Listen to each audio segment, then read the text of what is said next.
Property दिलेली आपल्याला. हा डोळेच नसते तर काय केलं असतं तुम्ही? समजा एखाद्या माणसाला डोळे द्यायला भगवंत विसरला असता तर काय केलं असतं तुम्ही? अंधा काहीच त्याला दिसत नसतं भगवंताचं रुपडं. पण प्रत्येकाला 2 डोळे दिलेले आहेत भगवंताने, 2 कान दिलेले, 2 हात दिलेले. केवढे उपकार आहेत भगवंताच्या. आणि एवढं सगळं देऊनही मनुष्य आमचा समाधानी नाही. याचं दुःख होतं.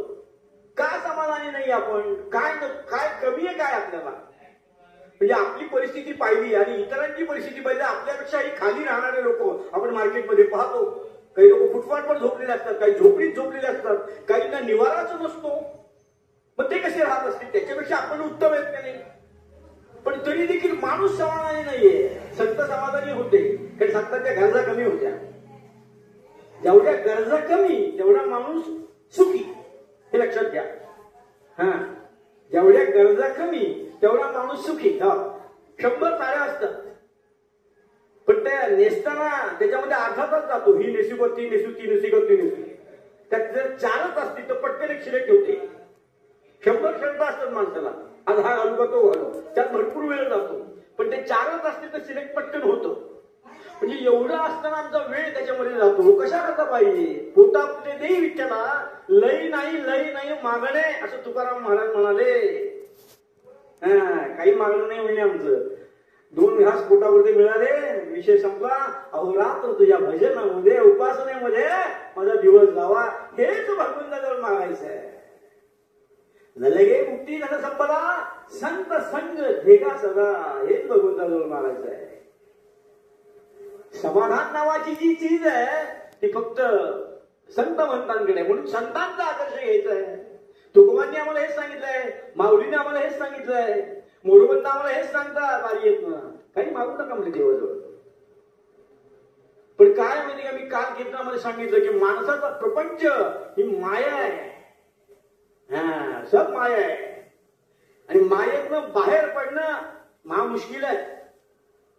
कारण हा जो जीव भगवंताने दिलेला आहे ना, तो जीव भगवंताजवळ कायम मागत असतो. जीवाची प्रवृत्तीच ती आहे की भगवंताजवळ मागायचं, याच्याकडे माग त्याच्याकडे माग. जीवाची प्रवृत्ती आहे मागायचं. देवाची प्रवृत्ती काय आहे? द्यायचं. भरपूर देतो देव. आता आम्ही समाधानी नाही हा भाग वेगळा, पण जीवाची प्रवृत्ती देवाजवळ मागणं ही आहे, देवाची प्रवृत्ती देणं ही आहे. आणि संत भगवंताजवळ काही मागतच नाही. किती छान सांगितला विषय. संत भगवंताजवळ काही मागतच नाही.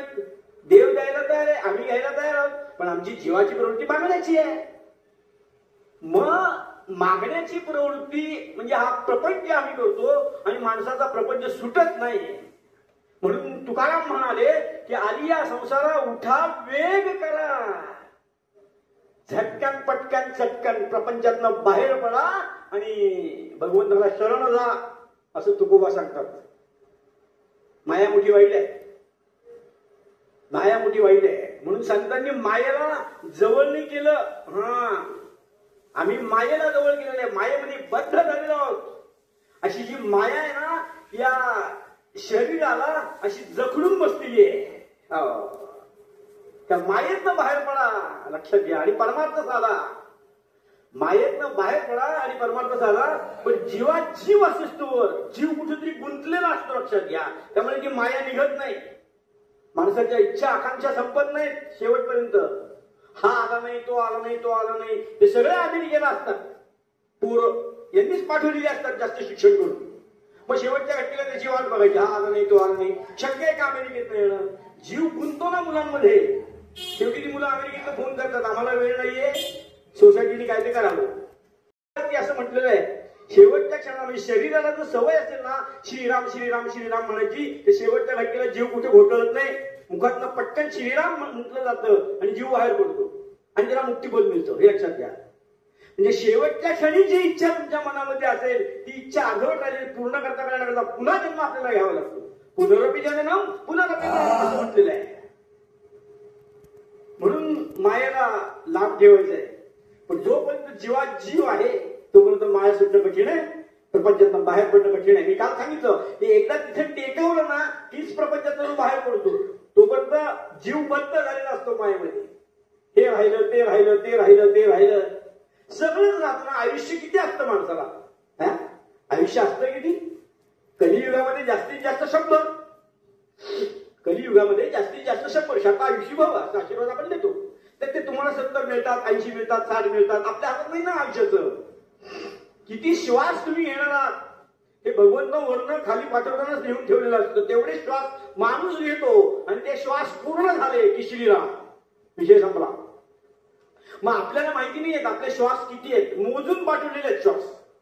भगवंतानं श्वास मोजून पाठवलेले आहेत. तेवढे श्वास संपले की विषय संपला. आम्ही म्हणतो हे गेले, ते गेले, ते गेले, वाईट वाटतं आपल्याला, कारण त्यांचा सहवास आपल्याला असतो. पण भगवंतानी श्वास मोजून पाठवले, तेवढंच आयुष्य तो माणूस जगतोय, लक्षात घ्या. मग आपल्याला माहिती नसतं ना किती श्वास आहेत, किती आयुष्य आहे. कारण भगवंतानी 2 गोष्टी त्याच्या हातात ठेवल्यात, एक जन्म आणि एक मृत्यू. जन्म माहित नाही आपल्याला कोणाच्या पोटी आहे, आपले आई वडील कोण आहेत, कुठल्या गावात आहे, महाराष्ट्रात आहे का गोव्यात आहे, माहित नाही आपल्याला. कुठे जन्म आहे का कर्नाटकात आहे. म्हणजे जन्म कुठे आहे माहित नाहीये. तसंच मृत्यूची आपल्याला माहिती नाही, आज आहे का उद्या आहे, पाण्याचा बुडबुडा आहे, कधी फुटेल त्याचा नेम नाही. त्यामुळे आपल्या हातामध्ये काय आहे तर आत्ताची घटका आहे. हा जो मुवमेंट आहे ना आत्ताचा, तोच आपल्या हातामध्ये आहे, लक्षात घ्या विषय. आणि त्याचा उपयोग करा. काही लोक म्हणतात ते काय आहे, 10 दिवस कथा आहे, नवरात्र आहे, 9 रात्री आहेत, आपण उद्या जाऊ, परवा जाऊ, तेरवा जाऊ. उद्याचा परवाचा 13वाचा दिवस आपल्या हातामध्ये नाहीये. आपल्या हातामध्ये काय आहे, आत्ताचा दिवस आहे, आत्ताचा मुवमेंट आहे. आणि त्या मुवमेंटलाच काय करायचं ते करा. श्वास मोजून पाठवले, माहिती नाही आपल्याला. म्हणून प्रपंचामध्ये तुकाराम महाराज म्हणाले गुंतू नका. कशातच गुंतू नका. मी एका ठिकाणी कीर्तनाला गेलो होतो. ते संध्याकाळी रात्री 9:30ला कीर्तन. एक मनुष्य मला रोज संध्याकाळी आमचा यजमानला वॉकला जाऊन येऊ आपण म्हणून त्या गावामध्ये आम्ही फिरायला जातो. फिरायला जाताना छान छान बंगले दिसायचे. उत्तम बंगले असायचे, बाहेर कुत्री बांधलेली असायची. मनामध्ये यायचं आपलाही असाच बंगला असायला हवा म्हणून. पण ते बघता बघता मला आनंद व्हायचा. तो माणूस मला म्हणाला गुंतू नका म्हणले. तुम्ही नुसतं पहा आणि पुढे चला. गुंतलात की दुःख आहे हे लक्षात घ्या. विषयामध्ये गुंतलात ना की दुःख आहे. विषयाचा आनंद किती घ्यायचा, क्षणभर आनंद आहे, नंतर दुःखच आहे. तुकाराम महाराज म्हणाले की विषयाचे सुख इथे वाटे बहु गोड, पुढे आहे अवघड यम यातना, प्राण्या सीताराम सीताराम भजले म्हणा, असा काय निर्णय येईल पुन्हा. किती छान सांगितलं गोबानी. विषयाचे सुख इथे वाटे बहु गोड, पुढे आहे अवघड यम यातना. मग त्या विषयामध्ये किती गुंतायचं, मायेमध्ये किती गुंतायचं. संत सांगून कंटाळले पण आम्हाला कळलं नाही. संत सांगून कंटाळले पण आम्हाला कळलं नाही. या विषयामध्ये काहीच कळलं नाही आम्हाला. काय कळलं आपल्याला, लहानपणापासून विचार करा, शेवटच्या घटनेपर्यंत आपल्याला काहीच कळत नाही. आम्हाला वाटतं आम्हाला फार कळतो. आम्ही मोबाईल चालवतो ना कॉम्प्युटर चालवतो, आम्हाला सगळं कळतं. काय कळतं आपल्याला? डोंगर. काही कळत नाही. चिंतन करा बसल्या जागेवर. लहान मुलगा जन्माला आला, काय कळतं त्याला? काही कळत नाही. आई शिकवते, हे बाबा आहे, हा भाऊ आहे, हा दादा आहे, ही ताई आहे. त्याला काही कळत नसतं. तो मोठा होतो, शाळेमध्ये जातो, मास्तर म्हणतात तुला काही कळत नाही. इथून त्याच्या आयुष्याची सुरुवात होते. काय कळतं माणसाला? मास्तर म्हणतात तुला काही कळत नाही, शाळा आहेस का, वैशाली. हा, तरी तो शिकतो आणि त्याला नोकरी लागते. नोकरी लागली की पुन्हा त्याच्या डोक्यावर साहेब असतो. तो साहेब म्हणतो तुम्हाला काही कळत नाही, कारण साहेब हुशार. साहेब हे म्हणतो काही कळत नाही. कशी बशी नोकरी करतो, त्याला लग्न होतं. हा, लग्न झाल्यानंतर बायको म्हणते तुम्हाला काहीच कळत नाही. जय जय. त्या नवऱ्याला 2 लाख रुपये पगार असतो बरं. हा, तो आयटीत असतो. 2 लाख रुपये पगार तो आणतो, पण बायको म्हणते तुम्हाला काही कळत नाही, ती बॅग माझ्याकडे द्या, मी मॉलमध्ये जाते आणि सामान आणते, तुम्हाला नाही कळायचं, तुम्ही फक्त पैसे आणा. बायकोही म्हणते कळत नाही. काय सांगायचं तुम्हाला? मुलं होतात मुलं, बाबा बाबा तुम्हाला नाही करायचं, कुठले चॅनल लावायचे, ते रिमोट कंट्रोल माझ्याकडे द्या. बापाच्या हातात रिमोट कंट्रोल घेतात, तो चॅनल लावतो त्याला जे आवडतं. काही वर्षांनी हा मरतो. मेल्यानंतर तो करून गेला की त्याला कळतच नाही कसा मेल होतो, काहीच कळत नाही. म्हणजे मला हे सांगायचं की जन्माला आल्यापासून शेवटपर्यंत माणसाला काय कळलं? शून्य. शून्य. काहीच कळलं नाही. मग काहीतरी कळण्याकरता काय करावं? अध्यात्म करावं. काहीतरी कळण्याकरता काय करावं? परमार्थ करावा, उपासना करावी, भगवंताची भक्ती करावी, एकतरी ओवी अनुभवावी. ग्रंथामध्ये श्रेष्ठ ग्रंथ ज्ञानदेवी असं सांगितलेलं आहे. म्हणून वाचन पाहिजे, पुराण पाहिजे, कथा पाहिजे, कीर्तन पाहिजे. आपल्या धर्मशास्त्राप्रमाणे पूर्वसूरींनी जे काही करून ठेवलेलं आहे, सकाळी उठल्यानंतर देवाची द्वारी उभा क्षणभरी तेने मुक्तिशाली साधिल्या. प्रभाते म्हणी राम चिंतित जावा, पुढे वैखरी राम आधी वाजावा, असं सांगितलेलं आहे. आमचं तसं नाहीये. झोपेत न उठलं की बेडवरच बायकोला समजून एक कप चहा म्हणून लाज नाही वाटत. रात्रभर झोपायचं, ते तोंड धुवायचं नाही, काही नाही, ते पांघरून घ्यायचं, तिथेच मांडी घालायची. आम्ही म्हणे पेटी घेतो. अरे कशाचा पेटी? शरीराची स्वच्छता करणं हा काही धर्म आहे की नाही आपला? शरीराची स्वच्छता करणं हा आपला नाही. आमची फॅशन आहे, आम्ही फॉरवर्ड आहोत, आम्ही हाय लेवल. कशाची हाय लेवल आणि कशाची फॉरवर्ड? कशाची फॉरवर्ड? एका मुलाला 2 लाख रुपये महिन्याला पगार आहे. मी त्याला म्हणलं देवाकरता किती वेळ खर्ची घालतो, करायचं काय? म्हणलं बाबा पैसे संपत नाहीत पगाराचे, देवाला जाऊन करता काय म्हणले? पगाराचे पैसे संपत नाहीत, देवाला जाऊन करता काय म्हणले? अरे म्हणलं असं नको करू, कधीतरी तुला अडचण येईल की नाही, पोटात दुखेल, काहीतरी होईल की नाही तुला. म्हणजे काहीतरी संकट आलं ना की आम्हाला देव आठवतो. देव आठवत नाही आम्हाला, हे लक्षात घ्या. काहीतरी संकट आलं देव आठवतो. मग ते संकट येवो न येवो, पण भगवंताच्या चित्तामध्ये, नामस्मरणामध्ये, उपासनेमध्ये रत असणं हे आपलं आद्य कर्तव्य आहे. म्हणून मायेला जवळ करू नका. माया फार वाईट आहे. माया एका शरीराला चिकटली, शरीर एका शरीराला चिकटले की ते सोडता सोडवत नाही. कुठलंही व्यसन एकदा माणसाला लागलं की ते सुटता सुटत नाही. म्हणून सांगतो तुम्हाला, एका माणसाला तंबाखूचं व्यसन होतं, आयुष्यभर तंबाखू खाल्ली, कंटाळा आला त्याचा. तो गोंदवलेकर महाराजांकडे गेला, म्हटलं माझं व्यसन सुटत नाहीये, काय करावं? महाराज म्हणजे ज्यावेळेस तुला तंबाखू खायची इच्छा होईल ना त्यावेळेस श्रीराम म्हण पटकन, आणि ती वेळ टळून गेली की पुन्हा तुला इच्छा होणार नाही. म्हणजे पण हे जमायला पाहिजे ना, त्यावेळेस श्रीराम आठवलं पाहिजे, त्यावेळेस ते व्यसन पुढे सरकलं पाहिजे. इतकं सोपं नाहीये ते. म्हणजे एखाद्याला सांगितलं एक काम करा, रोज रात्री श्रीराम जयराम जय जयरामची माळ ओढा आणि मग झोपा. सवयच नसेल त्याला तर तो कशाची माळ ओढेल? तो मोबाईलवरच बसणार ना गुड नाईट करत. रात्री तो मोबाईलवरच बसणार गुड नाईट करत, आणि तोच मोबाईल सकाळी घेणार सुप्रभात, गुड नाईट आणि गुड मॉर्निंग, याच्यामध्येच आमचं आयुष्य जातं. आम्हाला आठवण होत नाही किंवा सकाळी उठल्या रामाचं भजन करा, भूमीचं दर्शन घ्या, देवाला नमस्कार करा, आई वडिलांच्या चरणाचं तीर्थ घ्या आणि मग चहा घ्या. हे आमच्या लक्षात येत नाही. म्हणून संस्कार गरजेचे आहे. म्हणून संस्कार गरजेचे आहे. आई वडिलांनी जे म्हणजे चांगल्या आई वडिलांच्या पोटी जन्म घेणं हे सुद्धा एक भाग्याचं लक्षण आहे, हे लक्षात घ्या. चांगल्या आई वडिलांच्या पोटी जन्म घेणं हे सुद्धा भाग्याचं लक्षण आहे. कुणालाही ते प्राप्त होत नाही. आम्ही भाग्यवान. आमचे वडील थोर कीर्तनकार होते. म्हणजे सांगे वडिलांची कीर्ती, म्हणजे समर्थांनी सांगितलंय तो एक मूर्ख. म्हणजे मी वडिलांची कीर्ती सांगतो अशातला भाग नाहीये, पण सांगण्याचं तात्पर्य असं की आमचे वडील थोर कीर्तनकार होते, त्यामुळे आम्हाला बाकी काहीच करावं लागणार नाही. घरात सारखं कीर्तनच, वडील सारखं हेच सांगायचे. वडिलांची कीर्तन ऐकली, भावांची कीर्तन ऐकली, त्यामुळे आम्हाला कुठे मार्केटमध्ये जाऊन कीर्तनाच्या स्कूलमध्ये जाऊन शिकावं लागलं नाही. कीर्तन पोटातच कीर्तन होतं, आमच्या पोटातच कीर्तन होतं. त्यामुळे उभे राहिलो आम्ही. म्हणजे ज्या संस्कार, मला हे सांगायचं आहे की ज्या संस्कारामध्ये तुम्ही वाढता ते संस्कार तुम्हाला झडतात, आणि ते संस्कार एकदा चिकटले की मला नाही वाटत ते पुढे सुटत म्हणून. आम्हाला व्यसन आहे. तुम्ही म्हणाला कसली व्यसन आहे तुम्हाला? माणूस आहे ना, माणूस माझ्यावर व्यसन असतात ना. अहो 24 तास जायचे कसे? मग त्याच्याकडे जायचं व्यसन पाहिजे. मग आम्हाला गाण्याचं व्यसन आहे. जय जय. आम्हाला कधी हुक्की येते की तंबोऱ्याचा स्वर लावायचा आणि एखादा राग घेऊन तो पिसत बसायचा अर्धा तास. हे व्यसन आहे आम्हाला गाण्याचं. मग त्याच्याकरता वेळ काळ ताल काही लागत नाही आम्हाला. सकाळ झाली की भैरव म्हणायचा, संध्याकाळ झाली की मारवा म्हणायचा. म्हणजे ह्या व्यसनानं चांगल्या गोष्टी आपण आपसामध्ये लावून घेतल्या पाहिजे.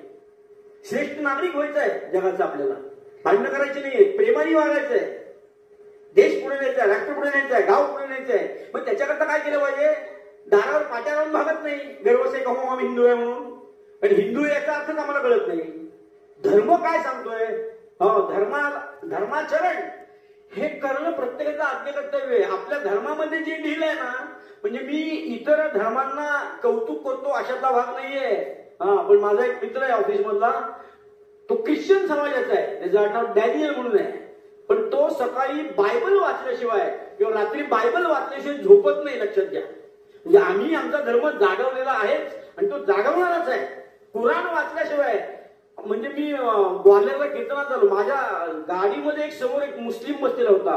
त्या दौंड स्टेशनला गाडी थांबली पाणी भरण्याकरता 15-20 मिनिटं. तो मुसलमान चटकन उठला, त्यांनी प्लॅटफॉर्मवर सतरंजी टाकली आणि तिथेच नमाज पडला. म्हणजे किती धर्म वेळे हे लोक. मला हे सांगायचं आहे. म्हणून आपल्या धर्माचा आपल्याला अभिमान पाहिजे. आमचं उलट आहे. प्रवासाला गेलो की आम्ही लाडू नेतो, शंकरपाळे नेतो, बिस्किट नेतो, केळी खातो. अरे त्याच्याकरता आमचा प्रवास आहे. प्रवासाला जाताना माळ घ्यावी. मी विमानामध्ये जरी प्रवास केला ना तरी माझ्या हातात माळ असते. श्रीराम जयराम जय जय राम. न जाणं हे पडलं तर काय करायचं? जय जय जय. ज्यावेळेस मी पहिला विमान प्रवास केला पुणे ते गोवा, 45 मिनिटाचा प्रवास. पण पोटात गोळा होता माझ्या. जय जय. पहिला विमान प्रवास. म्हणलं हे जर धपकन पडलं तर नवरात्र इथंच व्हायचं म्हणलं आपलं. पण शेजारचा माणूस म्हणला साहेब घाबरू नका, तुमच्या चेहऱ्यावर जरा टेन्शन दिसतंय, हे पडत नसतं म्हणलं. पण ते लँडिंगच्या वेळेस कधी इकडे व्हायचं, कधी इकडे व्हायचं, कधी इकडे व्हायचं, कधी इकडे. जेव्हा ते लँड झालं तेव्हा मी रामकृष्ण हरी म्हणलो आणि बाहेर आलो. लगेच कदमानी कावल्याला. आता मला काही विमानाची भीती वाटत नाही. तुम्हाला कोणाला कुठे मला न्यायचं असेल तर मी येऊ शकतो. जय जय. भरपूर प्रवास झाले. सांगण्याचं तात्पर्य काय आहे की भगवंताला शरण जा, त्याची उपासना करा. नुसत्या पाट्या लावून उपयोग नाहीये. देशाकरता मी काय केलं पाहिजे? नुसतं लोकांना सांगते धर्मचारण करा, धर्माबद्दल अभिमान ठेवा आणि चांगलं वागा. आपला धर्म कसा वाढेल याच्याकडे लक्ष द्या. सांगणं सोपं आहे ना लोकांना. तुम्ही काय करता? आपण टीव्हीला पाहतो नाही, सगळे राजकारणी आपल्याला सांगत असतात असं करा, तसं करा, हे करा, ते करा. तुम्ही काय करता? तुम्ही फक्त खाता आणि लोकांना तत्वज्ञान शिकवता. अधिकार नाही तुम्हाला. ज्यावेळेस मी श्रीराम जयराम जय जयराम तुम्हाला म्हणायला सांगेन त्यावेळेस मी आधी म्हटलं पाहिजे. मी म्हणायचं लोकांना सांगितलं ते नाम घ्या, नाम घ्या, नाम घ्या. तुम्ही घेता का नाही म्हणते. मग पहिल्यांदा आपण करावं लागतं. मग लोकांना सांगितलं. आधी केले मग सांगितले. ही भूमिका संतांची आहे, आमची नाही. संतांची ही भूमिका आहे. आधी केले मग सांगितले. म्हणजे एक दृष्टांत आहे. एक आजीबाई होत्या, खूप छान आहे बघा. त्यांचा नातू गुळ आणि शेंगदाणे खायचा. त्या नातवाला गुळ आणि शेंगदाणे खूप आवडायचे. तो सारखाच खायचा. ती म्हातारी वाईट झाली. ती म्हणजे बाळा काय गुळ आणि शेंगदाणे खातो म्हणले, त्रास होईल तुला. नाही म्हणजे आजी मला गुळ आणि शेंगदाणे आवडतात, मला गुळ आणि शेंगदाणे आवडतात. ती शेवटी एका संतांकडे गेली आणि त्यांना सांगितलं की माझ्या नातवाला काहीतरी उपदेश करा. तो सारखाच म्हणले गुळ आणि शेंगदाणे खातोय. त्या संतांनी त्याच्याकडे बघितलं आणि त्या महाराजांनी सांगितलं आजीबाई एक काम करा, याला तुम्ही पुढच्या रविवारी आणा म्हटले. आता आजीबाई म्हणजे गुळ आणि शेंगदाणे खातोय, याला उपदेश करण्याकरता पुढचा रविवारी घ्यायला पाहिजे. नाही या म्हटले तुम्ही पुढच्या रविवारी, मी सांगतो तुमच्या नातवाला म्हटले. ही म्हातारी पुन्हा पुढच्या रविवारी आली आणि त्या संतांनी सांगितलं की बाळा गुळ आणि शेंगदाणे खाणं सारखं शरीराला अपायकारक आहे. त्या आजीबाई म्हणजे एवढंच? मग गेल्या वेळी त्याने सांगितलं, महाराज म्हणाले गेल्या वेळी तुम्ही आला होतात ना तेव्हा माझ्या तोंडात गुळ आणि शेंगदाणे होते. गेल्या वेळी तुम्ही आलतात त्यावेळेस माझ्याच तोंडात गुळ आणि शेंगदाणे, मी काय तुमच्या नातवाला उपदेश करणार म्हणले. आधी केले मग सांगितले. हे संतांची युक्ती. आमचं उलट आहे. आम्ही सांगतो लोकांना, स्वतः काही करत नाही. आम्ही सांगतो लोकांना असं बघा तसं बघा, हे करा ते करा, स्वतः काही करायचं नाही. स्वतः फक्त खायचं मागच्या दाराने. आयुष्य गेलं आमचं, आयुष्य गेलं त्याच्यामध्ये, खाण्यामध्ये आयुष्य गेलं. पण किती खावं काय खावं याचा आत्मसच नाही हो. एकाने मला सांगितलं त्यांनी चारा खाल्ला, म्हणजे मला म्हटलं चारा ही माणसाची खाण्याची गोष्ट आहे का, त्यांनी माती खाल्ली.